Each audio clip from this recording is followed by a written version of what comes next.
ഈശോ മിശിഹായ്ക്ക് സ്തുതിയായിരിക്കട്ടെ. കൂട്ടുകാരെ, നമ്മൾ വിമല ഹൃദയ പ്രതിഷ്ഠ പുതുക്കാൻ, ഒപ്പം തിരുഹൃദയത്തിൻ്റെ ഉള്ളറയിലേക്ക് കടന്നു ചെല്ലാൻ, തിരുഹൃദയ തിരുനാളും വിമല ഹൃദയ തിരുനാളും മനസ്സിൽ കണ്ട് നമ്മൾ ഒരുങ്ങുകയാണ്. ഇന്നലെ നമ്മൾ ചിന്തയിൽ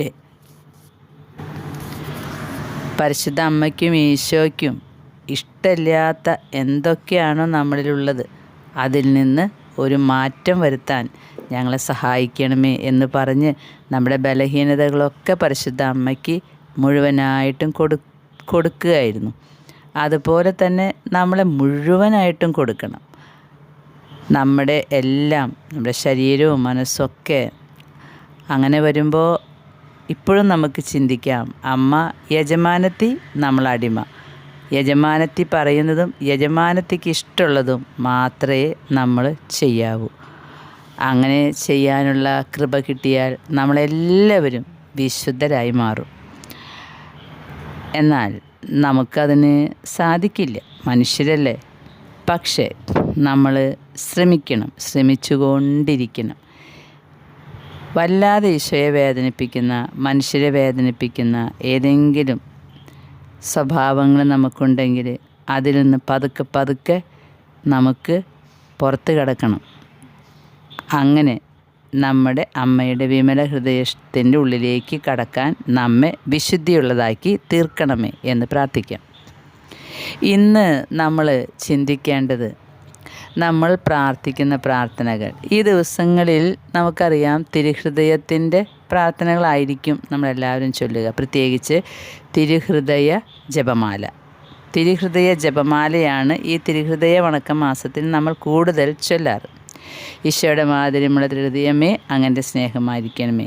ആ പ്രാർത്ഥന, മിശിഹായുടെ ദിവ്യാത്മാവേ എന്നെ ശുദ്ധീകരിക്കണമേ, മിശിഹായുടെ തിരുശരീരമേ എന്നെ രക്ഷിക്കണമേ. ആ പ്രാർത്ഥനയാണ് തിരുഹൃദയ കൊന്ത എന്ന് പറയുന്നത്.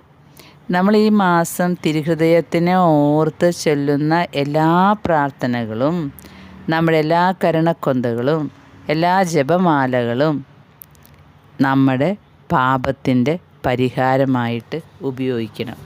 അപ്പോൾ നമ്മൾ ഈ ദിവസങ്ങളിൽ നിരന്തരം പ്രാർത്ഥിക്കണം. ധ്യാനം ഒപ്പം വേണം, ഒപ്പം തന്നെ പ്രാർത്ഥനയും വേണം. ഈ പ്രാർത്ഥനകളൊക്കെ ചൊല്ലുമ്പോൾ ഏത് പ്രാർത്ഥനയായിക്കോട്ടെ ധ്യാനിച്ച് ചൊല്ലണം. പ്രത്യേകിച്ച് ഈശോയുടെ തിരുഹൃദയ കൊന്തയും ലുത്തിനിയും ഒക്കെ ചൊല്ലുമ്പോൾ ഈ മാസത്തെ എല്ലാ പ്രാർത്ഥനകളും നമ്മുടെ പാപത്തിൻ്റെ പരിഹാരമായിട്ട് അമ്മയുടെ വിമല ഹൃദയത്തിലൂടെ ഈശോയുടെ തിരുഹൃദയത്തിൽ കാഴ്ചവെക്കണം. നമ്മളെപ്പോഴും ഓർക്കേണ്ട കാര്യം, എപ്പോഴൊക്കെയാണ് നമുക്ക് പാപത്തിൽ വീഴാൻ ഒരു ചാൻസ് വന്നത്? നമ്മളെല്ലാം കൊണ്ടും നന്നായി, ഇപ്പോൾ ഓക്കെ ആയി എന്ന് വിചാരിച്ചിരിക്കുന്ന സമയത്ത് പെട്ടെന്ന് നമ്മുടെ കൺട്രോൾ പോവും, ദേഷ്യം വരും. അല്ലെങ്കിൽ എന്തെങ്കിലും മനുഷ്യരെയോ ദൈവത്തെയോ വേദനിപ്പിക്കുന്നത് ചെയ്യും. അപ്പം നമ്മൾ ഓർക്കണം, എത്ര ദയനീയമാണ് നമ്മുടെ അവസ്ഥ, അല്ലേ? നമ്മുടെ അവസ്ഥ വളരെ ദയനീയമാണ്. നമ്മളൊരു ലെവലെത്തി, ഇനിയിപ്പോൾ ഇങ്ങനെ ചെയ്യൂ അങ്ങനെ വിചാരിച്ചിരിക്കുന്ന സമയത്ത് നമ്മൾ പെട്ടെന്ന് പാപത്തിലേക്ക് വീഴും. അപ്പം നമുക്ക് ഭയങ്കര സങ്കടമാവും. പരിശുദ്ധാത്മാവിനോട് നമുക്ക് പ്രാർത്ഥിച്ചാൽ മതി. എന്തുകൊണ്ടാണ് ഇങ്ങനെ നമുക്ക് സംഭവിക്കുന്നത്? പെട്ടെന്ന് നമ്മൾ വീണു പോകുന്നത് അതിന് കാരണങ്ങളുണ്ട്. നമ്മുടെ ചുറ്റുമുള്ളവർ ചിലപ്പോൾ നമ്മളെ ദേഷ്യപ്പെടുത്തിയിട്ടുണ്ടാകാം, നമ്മളെ ചതിച്ചിട്ടുണ്ടാകാം, പിന്നെ ശരിക്കും കള്ളത്തരങ്ങൾ നമ്മുടെ മുമ്പിൽ നിന്ന് പറഞ്ഞിട്ടുണ്ടാകാം. അതല്ലെങ്കിൽ നമ്മളുടെ ജീവിതത്തിനെ തകർക്കുന്ന എന്തെങ്കിലും അവർ രഹസ്യമായി ചെയ്തിട്ടുണ്ടാവാം. അങ്ങനെ പല പല കാരണങ്ങളുണ്ട്. നമ്മെ ഇടിച്ച് താഴ്ത്തിയിട്ടുണ്ടാകാം, പിന്നെ നാടൻ ഭാഷയിൽ പറഞ്ഞാൽ പാര വെച്ചിട്ടുണ്ടാകാം. ഇതൊക്കെ ആയിരിക്കാം കാരണം നമുക്ക് ദേഷ്യം വന്നത്. അങ്ങനെയൊക്കെ വന്നാലും ദേഷ്യപ്പെടാതിരിക്കാനുള്ള ഒരു കൃപയാണ് നമ്മൾ ചോദിച്ചുകൊണ്ടിരിക്കുന്നത്. നമ്മൾ പെട്ടെന്ന് വീണുപോയാൽ നമ്മൾ എന്ത് ചെയ്യും? ഗബ്രിയേലി ബോസിസിനോട് കർത്താവ് ഇങ്ങനെയാണ് പറഞ്ഞത്. ആ സഹോദരി ഇങ്ങനെ തന്നെയാണ്. എല്ലാം ഒന്ന് നന്നായി ക്രമപ്പെടുത്തി വരുമ്പോഴാണ് പെട്ടെന്ന് ദേഷ്യം വന്ന് പോവുക. അല്ലെങ്കിൽ പെട്ടെന്നൊരു ചിന്ത. അപ്പോൾ സങ്കടപ്പെട്ടിട്ട് പറയും, കർത്താവേ പറ്റില്ല ഈശോയെ, ഞങ്ങളെക്കൊണ്ട് ഒന്നും പറ്റില്ല. അപ്പോൾ കർത്താവ് പറഞ്ഞു, മോളെ നീ എത്ര ബലഹീനയാണെന്ന് നിനക്കിപ്പോൾ മനസ്സിലായില്ലേ? നിന്നെ പാപത്തിൽ വീഴ്ത്താതിരിക്കണമെങ്കിലും നിന്നെ വിശുദ്ധയാക്കണമെങ്കിലും എല്ലാം നീ എൻ്റെ തിരുഹൃദയത്തിലേക്ക് സമർപ്പിച്ചാൽ മതി. ഞാനല്ലേ ഇതെല്ലാം ചെയ്യുന്നത്. ആ ഒരു ആശ്രയത്വ ബോധം വേണം. നമ്മൾ വിചാരിക്കും നമ്മുടെ കഴിവ് കൊണ്ടാണ് നമ്മൾ ഇത്രയൊക്കെ പ്രാർത്ഥിക്കുന്നതും ഇത്രയൊക്കെ പ്രേക്ഷിത പ്രവർത്തനങ്ങൾ ചാരിറ്റിയൊക്കെ ചെയ്യുന്നതും നമ്മുടെ കഴിവ് കൊണ്ടാണെന്ന്. അല്ല, അത് ഈശോ നമ്മെ സഹായിച്ചത് കൊണ്ടാണ്. ഒന്നും നമ്മുടെ കഴിവല്ല. നമുക്കൊരു കഴിവുമില്ല. നിൽക്കുന്നെങ്കിൽ അത് ദൈവത്തിൻ്റെ കരുണയാണ്. വീണെങ്കിൽ അത് ദൈവത്തിൻ്റെ ഒരു പരീക്ഷണമാണ്. അവിടെ നിന്ന് എഴുന്നേറ്റെങ്കിൽ അത് ദൈവത്തിൻ്റെ കരം തന്നതുകൊണ്ടാണ്. എല്ലാം ഈശോയാണ്. അതുകൊണ്ട് ഈശോയുടെ തിരുഹൃദയത്തിൽ മുഴുവനായിട്ട് അങ്ങോട്ട് സമർപ്പിക്കുക. ദൈവമേ, എനിക്ക് ഒന്നിനും കഴിവില്ല. നീ എന്നെ സഹായിച്ചില്ലെങ്കിൽ ഞാൻ കൊടും പാപിയാകും, കൊടും പാപി. ഏത് മ്ലേച്ഛകരമായ പാപവും ഞാൻ ചെയ്തു പോകും. അതുകൊണ്ട് നിൻ്റെ തിരുഹൃദയത്തിൻ്റെ ഉള്ളിൽ എനിക്ക് ഒരു കൂട് വയ്ക്കണമേ. ഒരു കൂട്. കർത്താവ് പറയും, പലപ്പോഴും എന്നോട് പറയാറുണ്ട്, നീ ഒരു കോഴിക്കുഞ്ഞിനെ പോലെ ഇവിടെ ജീവിക്കണമെന്ന്. കാരണം എപ്പോഴും രോഗങ്ങൾ ഇങ്ങനെ അലട്ടിക്കൊണ്ടിരിക്കും. എപ്പോഴും കാണുമ്പോൾ വലിയ കുഴപ്പമൊന്നുമില്ല, പക്ഷേ എപ്പോഴും ഒരു സ്റ്റെപ്പ് വയ്ക്കുമ്പോൾ പേടിച്ചിട്ട് വേണം. അതുപോലെ സകല രോഗങ്ങളും എൻ്റെ ശരീരത്തിലൂടെ കടന്നു പോകും. അപ്പോഴൊക്കെ മനസ്സ് ചോദിക്കും, ദൈവമേ ഇതെന്താ ഇങ്ങനെ? ഈശോ ഒരു ദിവസം പറഞ്ഞു, മോളെ നിന്നെ ഞാൻ ഇങ്ങനെയാണ്, നിന്നെക്കുറിച്ചുള്ള പദ്ധതി ഇങ്ങനെയാണ് അവസാനം വരെ. നീ ഒരു കോഴിക്കുഞ്ഞിനെ പോലെ ജീവിക്കാൻ, എന്നിട്ട് ആ സഹനം ആത്മാക്കൾക്ക് വേണ്ടി കാഴ്ചവെക്കാൻ. കോഴിക്കുഞ്ഞ് എന്ന് പറഞ്ഞാൽ എന്താണ്? എപ്പോഴും അമ്മയുടെ ചിറകിൻ്റെ അടിയിൽ ഒളിച്ചിരുന്നാലാണ് അതിന് സേഫായിരിക്കുക. പുറത്തേക്ക് ഇറങ്ങിയാൽ പരുന്ത് കൊത്തിക്കൊണ്ടുപോകും, കാക്ക കൊത്തിക്കൊണ്ടുപോകും. അതുകൊണ്ട് പേടിയാണ് അതിന്.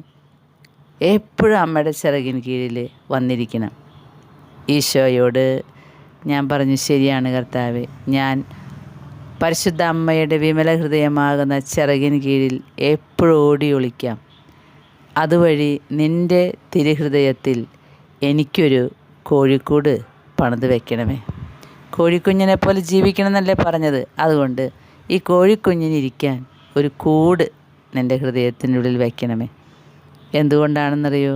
ഞാൻ പാപിയായതുകൊണ്ട്, എപ്പോഴും പാപത്തിൽ വീഴാൻ ചായവുള്ളതുകൊണ്ട് വേറെ എവിടെയും നിൽക്കണ്ട. ഈശോയുടെ തിരുഹൃദയക്കൂട്ടിൽ നമുക്ക് ഒരു സ്ഥലം തരണമേ. തിരുഹൃദയത്തിൻ്റെ ഉള്ളിൽ ഒരു കൂട് ഞങ്ങൾക്കായിട്ട് തരണമേ എന്ന്. അപ്പോൾ ഈശോ പറയുന്നു, നിൻ്റെ അനുദിന ജീവിതത്തിൽ നിനക്ക് എന്തൊക്കെ വേദനകൾ കിട്ടിയിട്ടുണ്ട്, ആ വേദനകളെല്ലാം നീ എൻ്റെ തിരുഹൃദയത്തിലേക്ക് വെച്ച് തന്നു, പാപത്തിന് പരിഹാരമായിട്ട്. ഏത് പാപത്തിന് പരിഹാരം? ചിന്തിച്ച് തല പുണ്ണാക്കണ്ട. ആരുടെ പാപത്തിൻ്റെ പരിഹാരം? അതും ചിന്തിക്കണ്ട. എൻ്റെ പാപത്തിനോ എൻ്റെ പൂർവികരുടെ പാപത്തിനോ ലോകത്തിൻ്റെ മുഴുവൻ പാപത്തിനോ പരിഹാരമായിട്ട് കർത്താവെ ഇത് കാഴ്ചവെക്കുന്നു. ഒപ്പം എൻ്റെ ഈശോയോടുള്ള സ്നേഹത്തെ പ്രതി പരിശുദ്ധ അമ്മയുടെ വിമല ഹൃദയത്തിനെതിരെ മനുഷ്യമക്കൾ ചെയ്യുന്ന നിന്ന അപമാനങ്ങൾക്ക് പരിഹാരമായി ശുദ്ധീകരാത്മാക്കളുടെ ആശ്വാസത്തിന് വേണ്ടി ഇങ്ങനെ ചെയ്താൽ മതി എന്നാണ് ഈശോ പറഞ്ഞത്.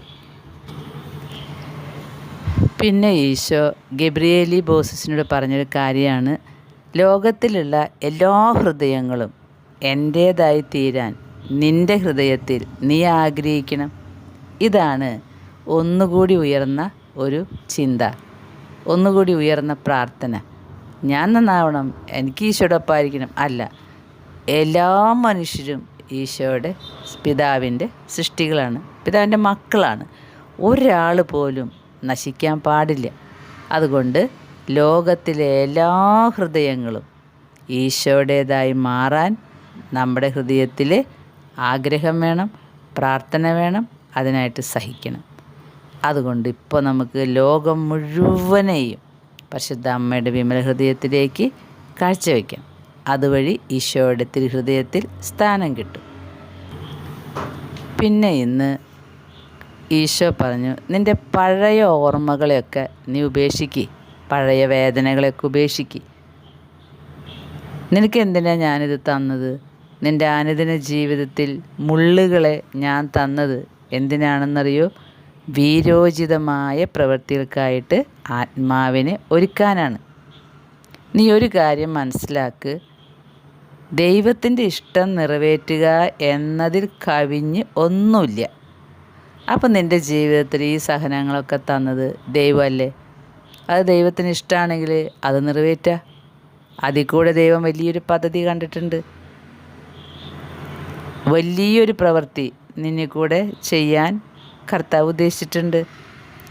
അതിനുള്ള ശക്തിക്ക് കിട്ടാനാണ് നിൻ്റെ അനുദിന ജീവിതത്തിലെ സങ്കടങ്ങളെ, സഹനങ്ങളെ ഞാൻ തന്നത്.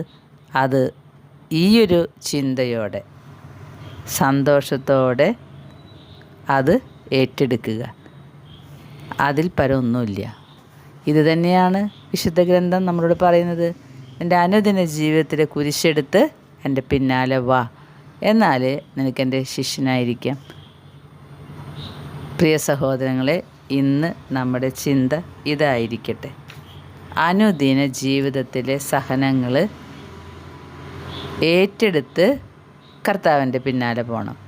അപ്പോൾ നമ്മുടെ അനുദിന ജീവിതത്തിലെ സഹനങ്ങളൊക്കെ പരിശുദ്ധ അമ്മയുടെ വിമല ഹൃദയത്തിലേക്ക് കൊടുക്കാം. അമ്മ അതെല്ലാം ഈശോയുടെ തിരുഹൃദയത്തിലേക്ക് വയ്ക്കും. അപ്പോൾ അവിടെ ഒരു കോഴിക്കൂട് പണിയും. ആ കോഴിക്കൂട്ടിൽ നമുക്ക് കോഴിക്കുഞ്ഞായിട്ട് കയറിയിരിക്കാം. പിന്നെ നമ്മെ പരുന്ത് വന്ന് പിടിക്കില്ല. നമ്മൾ സേഫാണ് ഈശോയുടെ തിരുഹൃദയത്തിലെ കൂട്ടിൽ. നമുക്കിന്ന് പ്രാർത്ഥിക്കാം, ഞങ്ങളുടെ എല്ലാ സഹനങ്ങളും സന്തോഷത്തോടുകൂടെ സഹിച്ച് ഏത് പാപത്തിൻ്റെ പരിഹാരമാണോ അതിന് അങ്ങയുടെ ഹൃദയത്തിലേക്ക് അമ്മ വഴി കാഴ്ചവെക്കുന്നു. ഒപ്പം പറയാം, ഈശോയെ, ഞങ്ങൾ നിസ്സാരന്മാരാണ് കേട്ടോ, നിസ്സാരന്മാരാണ്. ഞങ്ങൾക്ക് എപ്പോഴെങ്കിലും തെറ്റുപറ്റിയാൽ ഞങ്ങളെ നീ കൈപ്പിടിച്ച് നിൻ്റെ കോഴിക്കൂട്ടിൽ ഇരുത്തണേ. ഈശോ പറഞ്ഞു, നീ എൻ്റെ അടുത്ത് വന്ന് പൂർണ്ണമായിട്ട് എനിക്ക് സമർപ്പിക്കുക, ഞാൻ എല്ലാം ചെയ്തോളും. കാരണം അതിനായിട്ട് ഞാൻ എൻ്റെ അമ്മയെ നിയോഗിച്ചിട്ടുണ്ട്. അവളതെല്ലാം ഭംഗിയായിട്ട് ചെയ്യും. നിങ്ങളൊറ്റ കാര്യം ചെയ്യണ്ടോ, അമ്മയുടെ വിമല ഹൃദയത്തിൽ എല്ലാം സമർപ്പിക്കുക. നമ്മുടെ പാപങ്ങളും നമ്മുടെ ബലഹീനതകളും നമ്മുടെ നന്മകളും നമ്മുടെ സന്തോഷങ്ങളും ഇന്ന് തന്നതും ഇന്നലെ തന്നതും ഇനി തരാനിരിക്കുന്നതെല്ലാം അമ്മയുടെ കയ്യിൽ അങ്ങോട്ട് കൊടുക്കുക. അമ്മ എല്ലാം ഈശോയുടെ ഹൃദയത്തിലേക്ക് കൊടുക്കും. അവിടെ നമുക്കായിട്ട് ഒരു കൂടൊരുക്കും. അവിടെയാണ് കോഴിക്കുഞ്ഞായ നമ്മൾ താമസിക്കേണ്ടത്. അവിടെ പരുന്ത് വരില്ല, അമ്മമാർ പറഞ്ഞോണം, ഇർലാൻ കൊണ്ടുപോവില്ല, കാക്ക വരില്ല. സേഫായിട്ട് നമുക്കിരിക്കാം.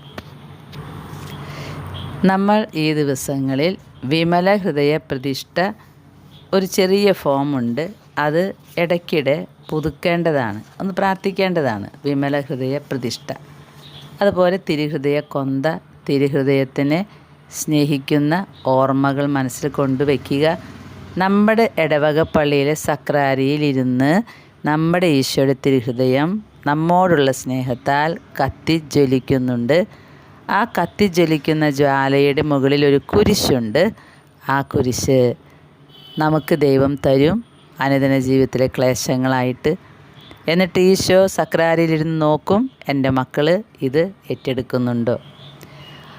എല്ലാവരും കുരിശ് മാറാൻ പ്രാർത്ഥിക്കുമ്പോൾ ഈശോയുടെ തിരുഹൃദയത്തിലേക്ക് പരിശുദ്ധ അമ്മയുടെ വിമല ഹൃദയം വഴി കയറിപ്പറ്റുന്നവർ കുരിശുകൾ തരുമ്പോൾ സന്തോഷത്തോടെ സ്വീകരിക്കണം. മാറിപ്പോകാൻ പറയരുത്. പത്രോസ്ലീഹ പറഞ്ഞതുപോലെ കുരിശ് ചോദിച്ചു വാങ്ങൊന്നും വേണ്ട, ഈശോ തരും. ഓരോരുത്തരുടെ അളവനുസരിച്ച് കുരിശ്, ആ കുരിശ് സന്തോഷത്തോടെ സഹിക്കണം.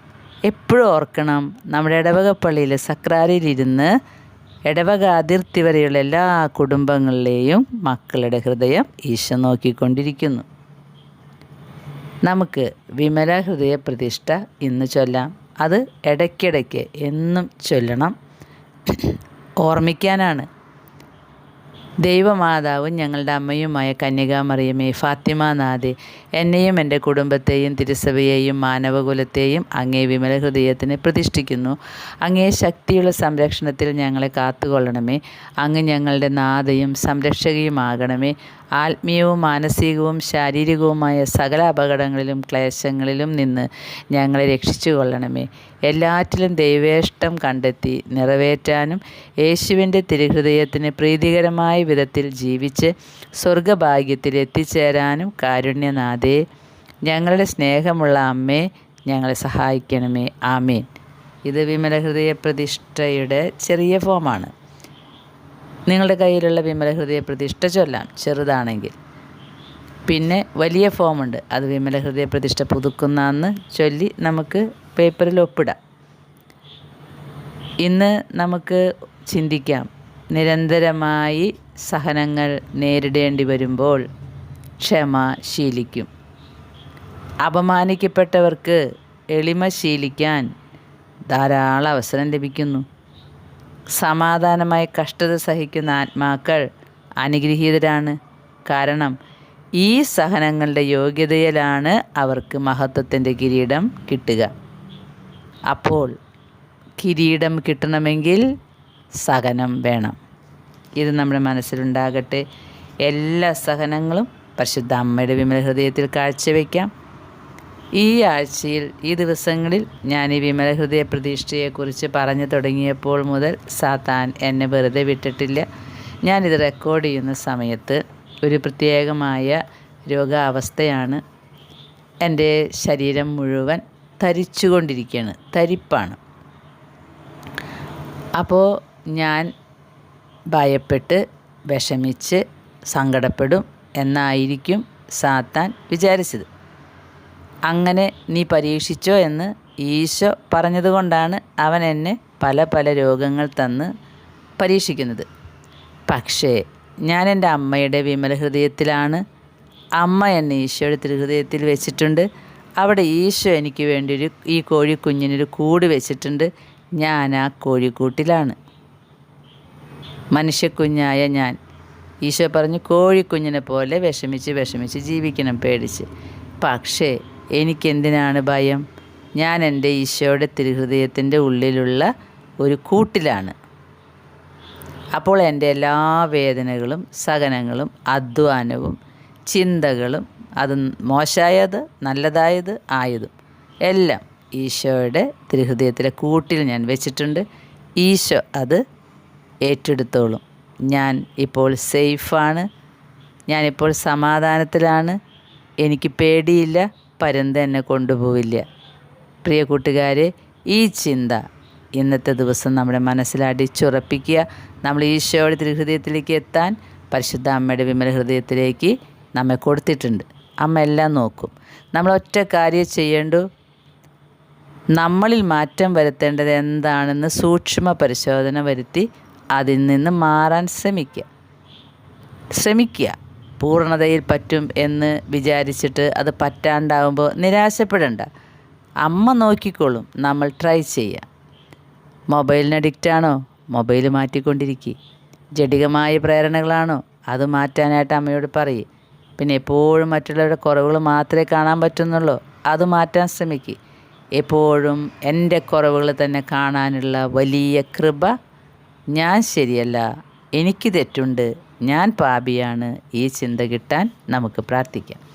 പരിശുദ്ധ അമ്മയുടെ വിമല ഹൃദയ പ്രതിഷ്ഠയിലെ 2ാമത്തെ ദിവസം നമ്മുടെ ചിന്തകളെല്ലാം ഇതുപോലെ കൊണ്ടുപോകാൻ ദൈവമേ ഞങ്ങളെ അനുഗ്രഹിക്കണമേ എന്ന് നമുക്ക് പ്രാർത്ഥിക്കാം.